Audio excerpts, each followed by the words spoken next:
안녕하세요. 이것이 안드로이드다 저자 박승원입니다. 이번 장은 5장 대표적인 뷰 그룹에 대해서 네 번째 강좌입니다. 이 강좌에서 배우게 될 내용은 앱솔루트 레이아웃입니다. 앱솔루트 레이아웃과 레이아웃 파람스에 대해서 설명드리도록 하겠습니다. 앱솔루트 레이아웃은 이렇게 절대적인 좌표로 자식뷰를 배치하고 있습니다. 자식뷰는 X축과 Y축의 내용을 적어주면 그 X축, XY축에 해당하는 위치에 자식뷰를 앱솔루트 레이아웃은 배치해줍니다. 앞서 계속 설명드렸던 부분인데요. 뷰 그룹에는 레이아웃 파람으로 레이아웃 파람이 있고 마진 레이아웃 파람이 있습니다. 마진 레이아웃 파람은 여백을 설정하는 걸 했고 레이아웃 파람은 너비와 높이를 설정하는 걸 했습니다. 이거는 상속관계고요. 앱솔루트 레이아웃은 당연히 뷰 그룹을 상속받겠죠. 앱솔루트 레이아웃은 프레임 레이아웃보다 더 간단하고요. 자체적인 뷰 그룹의 속성이 없어요. 그래서 설명드릴 속성은 없고요. 이제 레이아웃 파람 속성만 있는데 앱솔루트 레이아웃의 레이아웃 파람 속성은 레이아웃 X, 레이아웃 언더바 Y가 있고요. 당연히 그 뷰 자체의 X축과 Y축 좌표를 그냥 입력할 수 있는 그 속성에 해당돼요.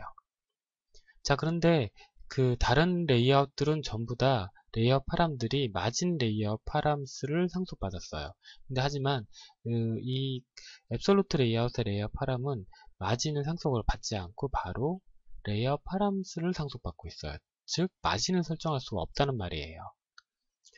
앱솔루트 레이아웃이 마진을 설정할 수 없는 이유는 지금 이걸 상속받지 않는데요. 그 마진 레이아웃 파람스를 상속받지 않는 이유는 잠시 제가 그림으로 설명을 드리도록 하겠습니다. 앱솔루트 레이아웃이 영역이 이렇게 정해져 있을 때요. 이제 자식뷰는 X축으로 10이고 Y축으로 10만큼 배치해 달라고 하면 이렇게 위치에 배치가 되겠죠. 자, 그런데 만약에 마진이 된다고 해서 자기 마진을 이렇게 마진 탑 10, 그 다음 마진 레프트 10이라고 줬으면 이렇게 뷰원의 그 X축 절대좌표가 변해버리는 거잖아요. 그러니까 마진을 주고 Y축 10, X축 10이 돼버리는 거죠. 그러면 절대적인 좌표가 의미가 없어져요. 그래서 이렇게 절대좌표가 필요한 앱솔루트 레이아웃에서는 마진 정보를 설정하지 못하도록 그냥 이것을 상속받지 않고 있고 이 값을 설정할 수도 없어요. 자, 그러면 제가 앱솔루트 레이아웃은 어쨌든 XY축의 절대좌표 중심으로 배치되기 때문에 좌표가 변경돼서는 안 되는 게 중요하다라는 거 기억해 두시고요. 그러면 레이아웃 파람스의 레이아웃 X와 레이아웃 Y에 대한 설명을 설명드리도록 하겠습니다.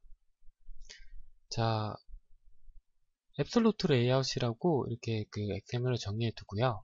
그 하위의 버튼을 레이아웃 X, 레이아웃 언더바 Y에서 50dp만큼 줬어요. dp는 그 리소스 부분에서 제가 따로 설명을 드릴 거기 때문에 그냥 50 정도로 줬다고 정도, 픽셀 정도라고 생각하셔도 되고요. 어쨌든 좌표를 50, 50으로 줬다고 하면 이렇게 X축, Y축으로 50위치의 뷰1이 표시가 됩니다. 근데 앱솔루트 레이아웃에서 없는 값이 혹시 좀 찜찜한 값 중에 레이아웃 그래비티 속성이 없지 않나요? 그 레이아웃 그래비티 속성은 자식 뷰를 뭐 중력 방향으로, 그러니까 원하는 중력 방향으로 좌측이나 우측, 상단에 뭐 끝에 위치한다거나 중앙에, 정중앙에 뭐 이렇게 중력 방향을 결정할 수 있는 거잖아요. 이 속성은 다 있었어요. 앞에 레이아웃에서는. 근데 당연히 이거 없을 수밖에 없는 게 이거는 좌표로 하는 거니까 중력을 방향을 하면 이 좌표가 이 레이아웃 자체가 근본이 깨져 버리는 거죠. 하지만 이게 이 좌표로 하는 거기 때문에 심각한 단점이 있는 게 있어요. 한 가지 예를 보면 만약에 제가 우측에 이렇게 딱 붙여서 뷰를 배치하고 싶다고 했어요. 그럼 어떻게 앱솔루트 레이아웃은 어떻게 해야 될까요? 일일이 계산을 해야 되겠죠. 레이아웃 X 좌표를 뭐 이만큼 300 정도 띄우니까 딱 맞더라 이 화면에서. 그러면 될 것 같지만, 근데 문제는 이렇게 화면이 넓어져 버릴 때,